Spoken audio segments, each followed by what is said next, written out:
قوانین بدل گئے. ابو بکر کیا کرتا ہے؟ کرتا تو کچھ نہیں دوستو.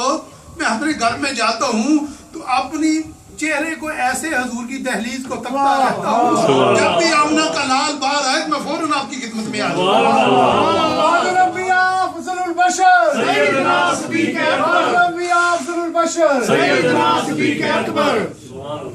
وہ سیدنا صدیق اکبر رضی اللہ تعالیٰ عنہ کی آنکھوں میں رب تعالیٰ نے اپنے محبوب کا رخ والضحا آپ کی آنکھوں کے اندر فٹ کر دیا. سبحان اللہ. اب یا اللہ فٹ تو ہو گیا تو امت کیسے مانے گی؟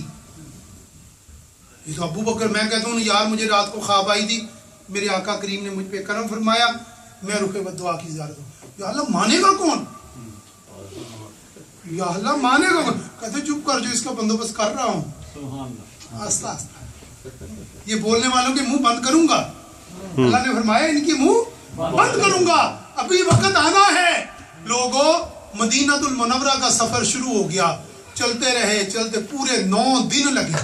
کتنے دن لگے؟ 9 دن. آپ مدینہ منورہ میں پہنچے.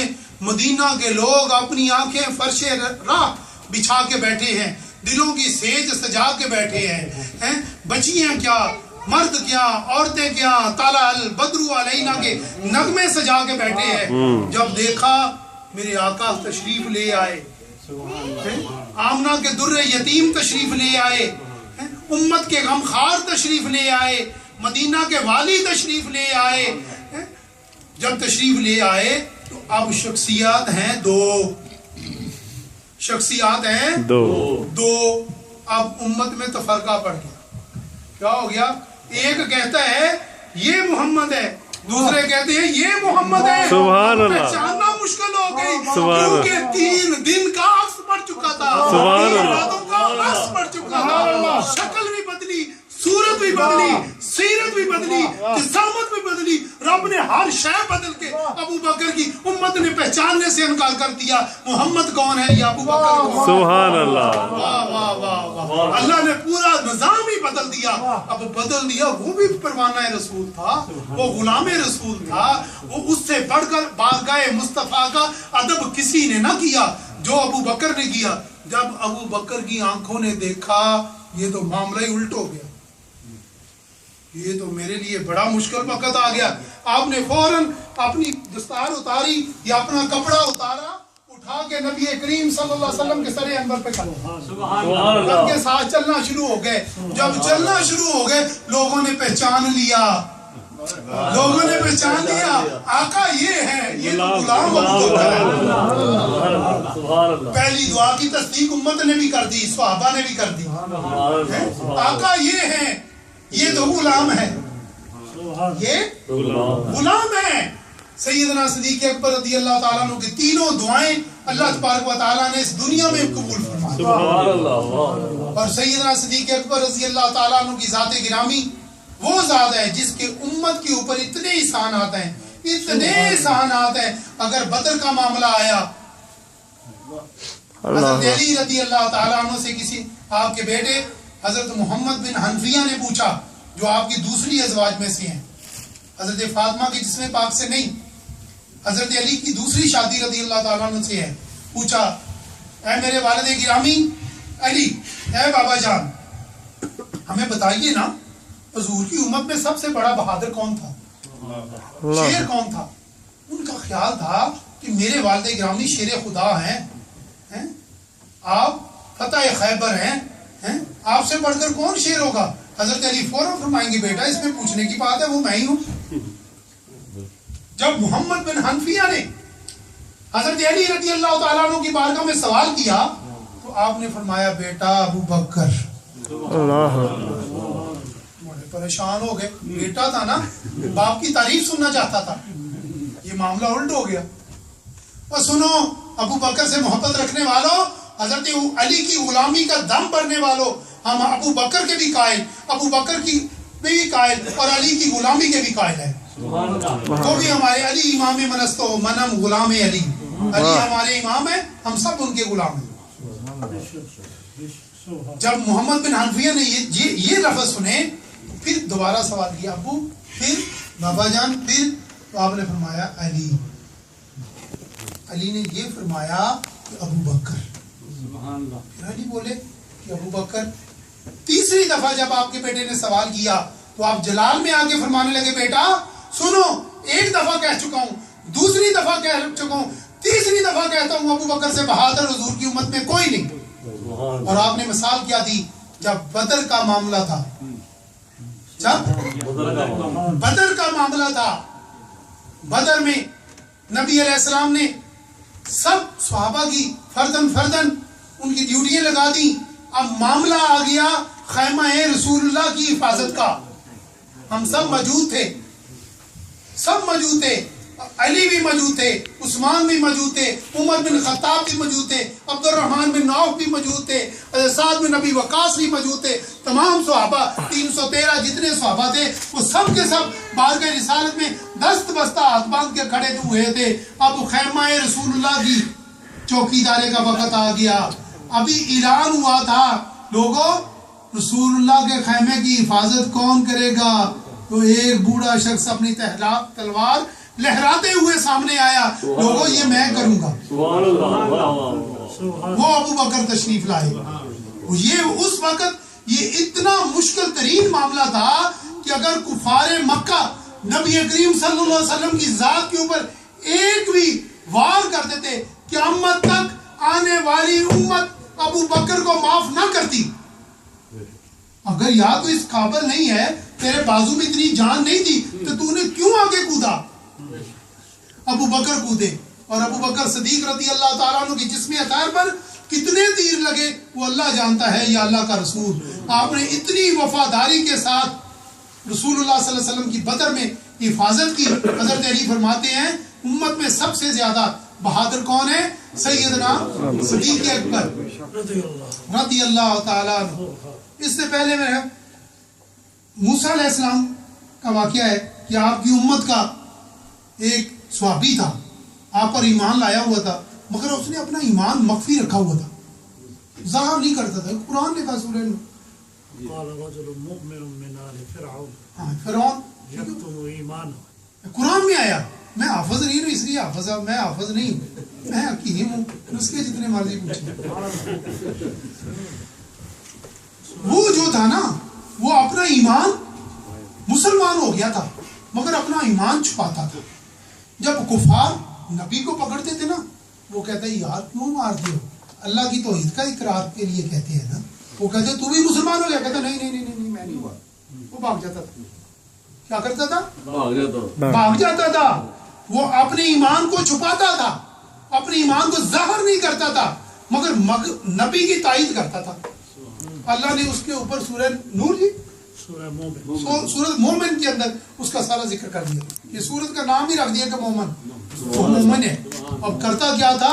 اپنے ایمان کو چھپاتا تھا، نبی کی پشت پناہی کرتا تھا تھوڑی مگر ظاہر نہیں کرتا تھا. مگر یہ حضور کی امت کا مومن جو ہے ابو بکر، جب مکہ والوں نے نبی علیہ السلام پر حملہ کیا، ٹھیک، ابو بکر کے چہرے انور کے اوپر اتنی آئی چوٹیں، اتنی آنکھ اور ماتھا اور یہ رخسار ایک برابر ہو گئے. جسم کے اوپر اتنے زخم آئے کہ بندہ گن نہ سکے. جب آپ کے والدین آپ کے قبیلے والے اٹھا کے آپ کو گھر لے گئے تو جب آپ کو ہوش آئی اس سے پہلے قبیلے والوں نے یہ ارادہ کیا ہم ان کا قصاص لیں گے، بدلہ لیں گے جنہوں نے ابو بکر کو مارا ہے. جب آپ کو ہوش آیا نا تو آپ نے پوچھا میری بات چھوڑو، میرے محبوب کی بات تو بتاؤ نا. میرے محبوب کی بات بتاؤ وہ کیسے تھے. مکہ والوں کو آپ اکثر فرماتے تھے اور رسول اللہ کو کیوں پوچھتے ہو؟ انہوں نے تو اعلان کیا ایک چیز بیچنے والا بازار میں آیا اس نے بیچی، خریدی تو ابو بکر نے ہے، اگر مقابلہ کرنا تو میرا کرو. اپنے ایمان کو ظاہر فرماتے تھے، کفار کے سامنے اپنے ایمان کو ظاہر کرتے تھے، کہتے ایمان تو میں لے کے آیا ہوں، انہوں نے اعلان کیا ہے، انہوں نے ایک چیز کی تصدیق کی ہے، میں نے اس کو مانا ہے، انہوں نے دعوت دی، میں نے اقرار کر لیا، اب مجرم تو میں ہوں نا، میرے ساتھ مقابلہ کرو. وہ ابو بکر کی ذات ہے. آپ کی والدہ ماجدہ رضی اللہ وہ بھی صحابی ہیں. اتنی شان کسی آدم سے لے کر رسول اللہ صلی اللہ علیہ وسلم سے پہلے جتنے نبی آئے کسی بندے کو یہ شرف حاصل ہی ہوا جس کی 4 پشتیں صحابی ہوں. سبحان اللہ سبحان اللہ. میرے آقا ابو بکر وہ ہیں خود صحابی، باپ صحابی، ماں صحابی، بیٹے صحابی، پوتے صحابی، دوترے صحابی، سبحان اللہ داماد بھی صحابی. سبحان اللہ. 4 پشتیں آپ کی صحابیہ ہیں. آپ کی والدہ ماجدہ فرماتی ہیں ابھی ابو بکر کی ولادت نہیں ہوئی تھی. جب میں مکہ میں اپنے خداؤں کے سامنے جاتی تھی نا، مجھ سے جھکا نہیں جاتا تھا. مجھے غیب سے آواز آتی تھی اما جی یہ نہیں ہے یہ وہ نہیں ہے. اس ابو بکر کی جو ابھی ماں کے رحم میں ہے اللہ کی توحید کا اقرار کر رہا ہے اور نبی کی رسالت کا. اور رسول اللہ صلی اللہ علیہ وسلم نے فرمایا ابو بکر کی وہ ذات ہے جس نے مجھ پر ایمان لانے سے مجھ سے کوئی دلیل بھی نہیں مانگی. سبحان اللہ. بغیر دلیل کے مسلمان ہو گئے. دوستو حضرت علی رضی اللہ تعالیٰ عنہ کی شان، سیدنا عثمان غنی رضی اللہ تعالیٰ عنہ کی شان اتنی زیادہ ہے جس کو بندہ بیان کرنا چاہے تو نہیں کر سکتا. حضرت علی بھی اللہ کے شیر ہے، عثمان غنی بھی اللہ کے شیر ہے، عمر بن خطاب بھی اللہ کے شیر ہے، ابو بکر بھی اللہ کے شیر ہیں. ابو بکر کی ہم صحابہ کے اوپر فضیلت اس لیے دیتے کہ رسول اللہ نے اپنی زندگی کے اندر آپ کو 17 نمازیں اپنے مسلح پہ پڑھانے کا شرف جس کو حاصل ہوا. وہ کون تھے؟ ابو بکر تھے. جب بیعت کا معاملہ آیا، جب صحابہ نے بیعت کی تو حضرت علی نے بھی کی. جب حضرت علی نے کی تو آپ کے ماننے والوں نے پوچھا کہ علی یہ کیا؟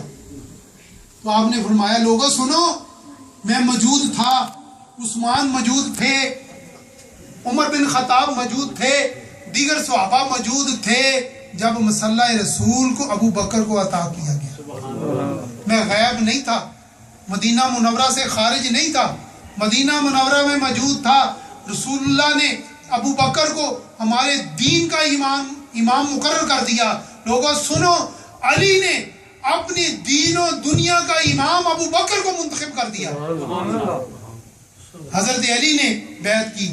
دوسری بات، ایک اتنا بڑا شہر ہو اور کہے بھی اس نے بیعت، کوئی ڈر کے کر سکتا ہے؟ نہیں، وہ سینہ کھول کے حضرت علی شاہ علی پاک نے سیدنا صدیق اکبر رضی اللہ تعالیٰ نے خلافت کی بیعت کی. اور سیدنا صدیق اکبر نے بھی اہل بیعت کا حق اسی طرح ادا کیا جس طرح حق ادا کرنے کا حق تھا. اللہ پاک ہمیں ان نفوس قدسیہ کے بتلائے ہوئے راستوں پر عمل کرنے کی توفیق عطا فرمائے، ان کے احکامات پر عمل کرنے کی توفیق عطا فرمائے اور محبت صحابہ عطا فرمائے، محبت اہل بیت عطا فرمائے. سیدہ فاطمہ سلام اللہ علیہ کی اولاد کی قدموں کے ساتھ بھی محبت ہے. اس ہمارے حضرت احمد رضا خان فاضل بریلوی رحمۃ اللہ علیہ نے تو قصہ ہی ختم کر دیا. یا رسول اللہ تجھ سے در سے ہے سگ سے ہے نسبت مجھ کو، میرے گلے میں بھی ہے دور کا ڈورا تیرا. یا رسول اللہ ہماری نسبت کیا پوچھتے ہیں؟ ہم تو آپ کے آل اولاد کے سگوں کے بھی سگ ہیں، سگوں کے بھی سگ ہیں. سید ہمارے سروں کا تاج ہیں، ہم ان کے غلام ہیں، ہماری اتنی پہچان ہے. ابو بکر ہمارے سروں کا تاج ہے، خلیفہ اول ہے، بالفصل ہے، خلیفۃ المسلمین ہے.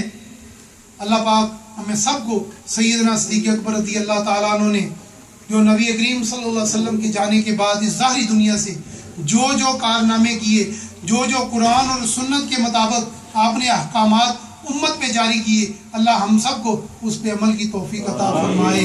سیدنا عمر بن خطاب رضی اللہ تعالیٰ عنہ فرماتے ہیں کہ حضور کے ظاہری وصال میں اگر ابو بکر ہم میں موجود نہ ہوتے تو ہم سب گمراہ ہو جاتے، ہم دین سے ہٹ جاتے.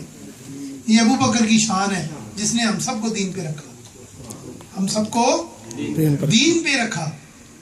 کتنی بڑی شان ہے، اتنا جلیل القدر صحابی جس کے نام سے آج یہ ملک بھی ڈرتے ہیں کہ ایک عمر اور آ جاتا پوری روئے زمین پہ دین کا پرچم ہونا تھا. وہ عمر بن خطاب رضی اللہ تعالیٰ عنہ فرماتے ہیں کاش عمر کی اتنی بڑی ذات نہ ہوتی، اتنا قدور نہ ہوتے، اتنی ان کی پہچان نہ ہوتی. صرف اس کی دعا ایک ہے کہ ابو بکر کے سینے کا بال ہوتا نا میرے لیے فخر ہوتا. ابو عمر کچھ نہ چاہتا، عمر کی اتنی حیثیت نہ ہوتی، اتنی شخصیت نہ ہوتی، ابو بکر کے سینہ اطہر کا ایک بال ہوتا، بال جو سینے پہ ایک عمر کی یہ خوش قسمتی تھی. اس ابو بکر کو کون شان بیان کر سکتا ہے. اللہ پاک ہم سب کا حامی و ناصر ہو.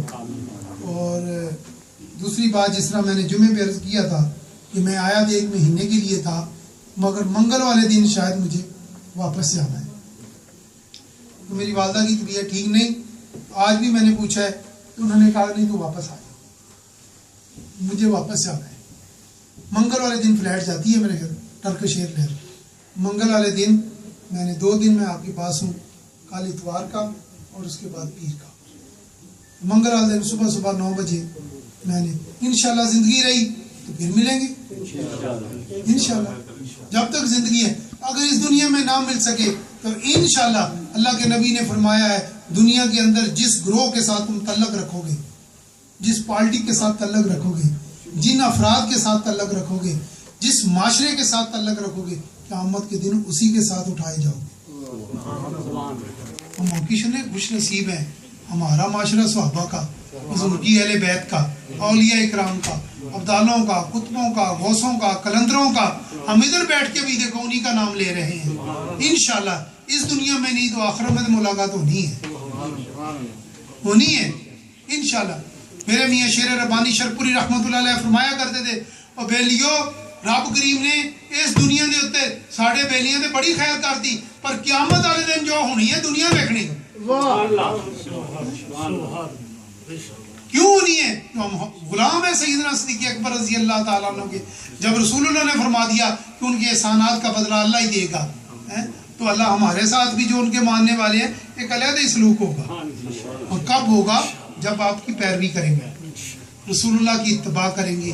یہ جتنے ینگ دوست مجھے نظر آ رہے ہیں ان سب سے میری ریکویسٹ ہے, یار یہ بابیوں نے مسجد آباد نہیں کرنی, یہ تو بس ہے اپنی زندگی میں آ رہے ہیں جا رہے ہیں, ان کا کام ٹھیک ہے جتنا انہوں نے کیا, مگر آپ کی گردن کے اوپر یہ وزن ہے کہ اس مسجد کو آباد کریں, اس مسجد میں پنجگانہ نماز ادا کریں, اس مسجد کے معاملات میں آپ شامل ہو, اس کی تعمیر و تعمیر میں ترقی میں آپ اس کے ساتھ شامل ہوں, ان بزرگوں کا سہارا بنیں, ان سے اپنا فیض لے لیں.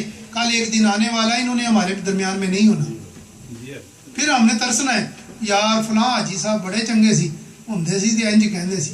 اس دن پھر ہم نے اس وقت کو ڈھونڈنا ہے کہ وہ کاش وہ وقت ہمیں مل جاتا.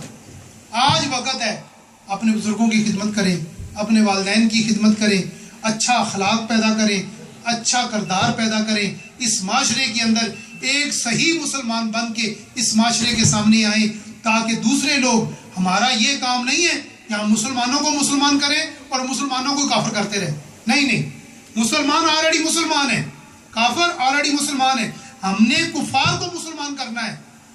ہم بدبختی سے یہ ہو چکا کہ ہمارے معاشرے کے اندر ہم خود ہی کہتے بھی میں تے مومن ہے وہ کافر ہے. اللہ استغفر اللہ. کیوں بھائی؟ تیرے ایمان کی دلیل کس نے دی تو اس کے کافر ہونے کی کس نے دی؟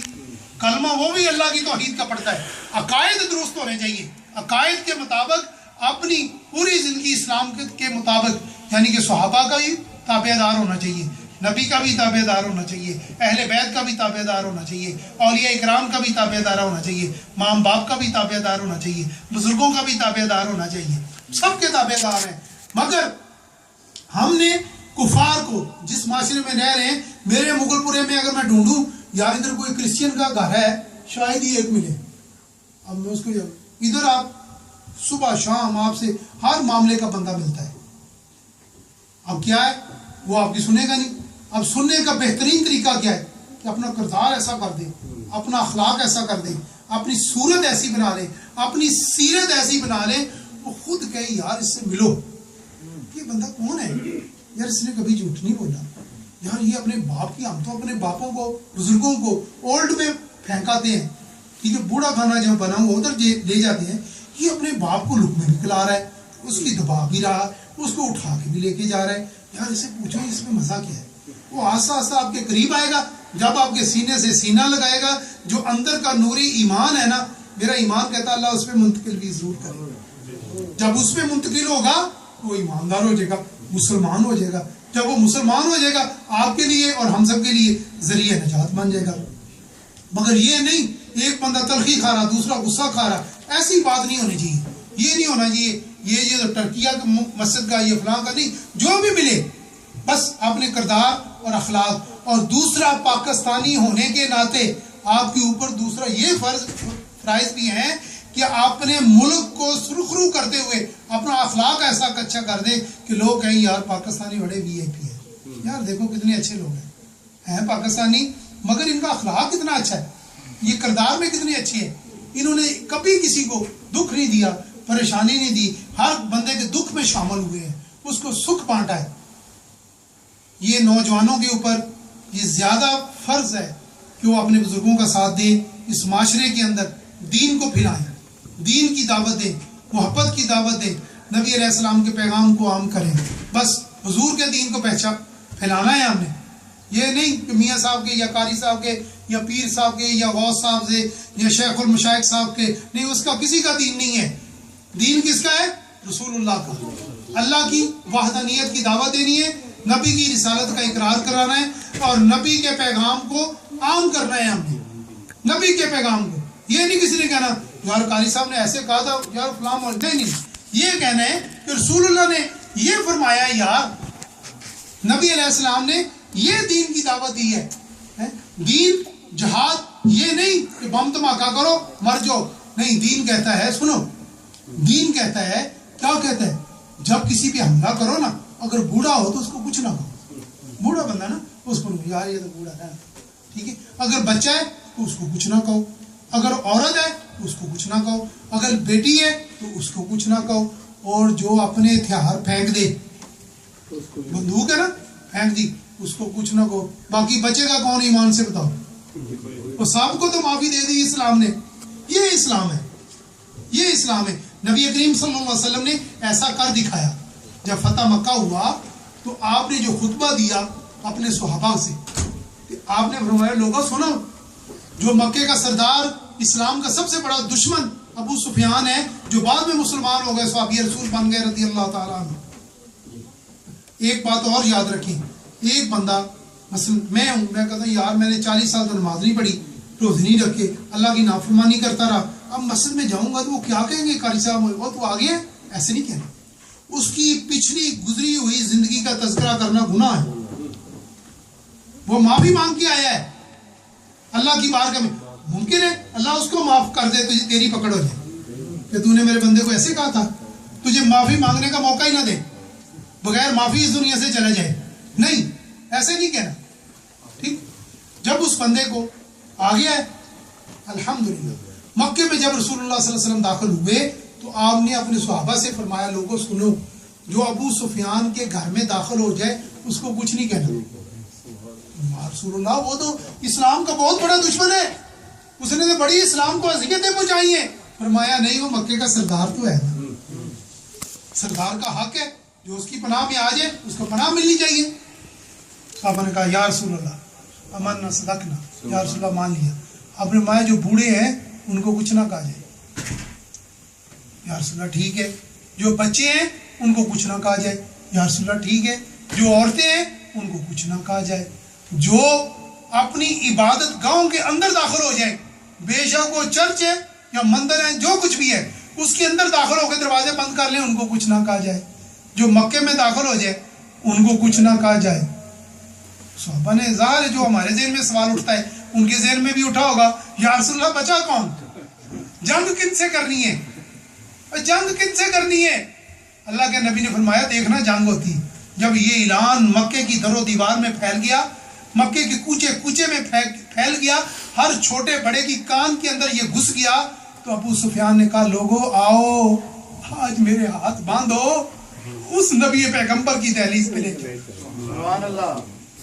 جس کا اسلام اتنا پاکیزہ ہے، لطیف ہے، میں تو بھولا ہی رہا. ابو سفیان اسی ٹائم آقا کی بارگاہ میں آئے اور مسلمان ہو گئے، مسلمان ہو گئے. یہ ہے اسلامی معاشرہ جو ہم دینا چاہتے ہیں. ہر بندے کو اس کی پیغام پہنچانا چاہتے ہیں. لوگوں اسلامی معاشرہ لے کے چلو، ہر چھوٹے بڑے کو اپنے سینے سے لگاؤ، سینے سے لگاؤ. معاف کرنے کی عادت بنا لو، اپنی معاف کرنے کی عادت بنا لو. کوئی بندہ کوئی بات کہتا نا، اسی ٹائم کو میں نے اللہ کے لیے معاف کیا، میں نے اللہ کے لیے معاف کیا، اس کو سینے سے لگا دو. جب تم کچھ برائیاں ایسی ہیں جو بندے خود کرتے ہیں, بعد میں اس کی توبہ کر لیتے ہیں, مگر وہ اپنی ان برائیوں میں 4 بندوں کو اور شامل کر لیتے ہیں. یہ سنو ذرا, 4 بندوں کو اور شامل کر لیا. مثلا غیبت, چغلی, بے ایمانی, دھوکہ, 4 بندے مل کے کر رہے تھے.